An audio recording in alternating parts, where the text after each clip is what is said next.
Okay, here's part 3. This might be the last one, I think. The reason I'm showing this to you guys is because I know a lot of you won't take the time to research this, or you really have no desire to.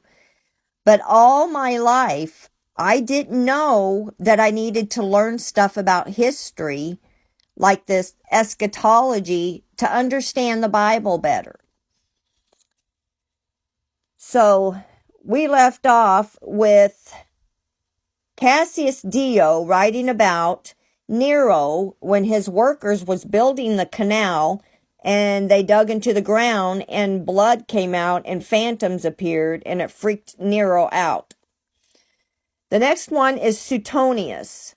He wrote Lives of the 12 Caesars. It'll be book 6, chapter 19. Now he claims that people heard a trumpet sound in 66 AD. So if Nero was on the other side with his workers building this canal and a trumpet was heard at the same time that these phantoms appeared and blood poured out of the ground, is that not supernatural? I think it is. So here's another part by Dio Cassius or Cassius Dio. Listen to this. While he, Nero, was on the way, a terrible earthquake occurred, so that one might have thought the whole world was bursting asunder, and all the spirits of those murdered by him were leaping up to assail him. Being recognized, they say, in spite of his disguise, and saluted as emperor by someone who met him, he turned aside from the road and hid himself in a place full of reeds.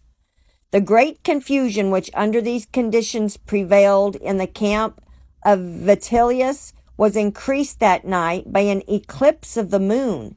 It was not so much its being obscured, though even such phenomena could cause fear to men who are excited, at the fact that it appeared both blood-colored and black and gave out still other terrifying colors.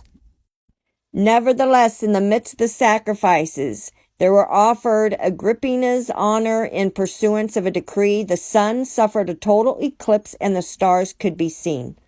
Also, the elephants which drew the chariot of Augustus, when they had entered the circus and proceeded as far as the centers of their seats, stopped at the point and refused to go any further. He also says, while Nero was eating his dinner, a thunderbolt and lightning bolt struck his table while he was eating the food. I'm going to have to do a part 4, you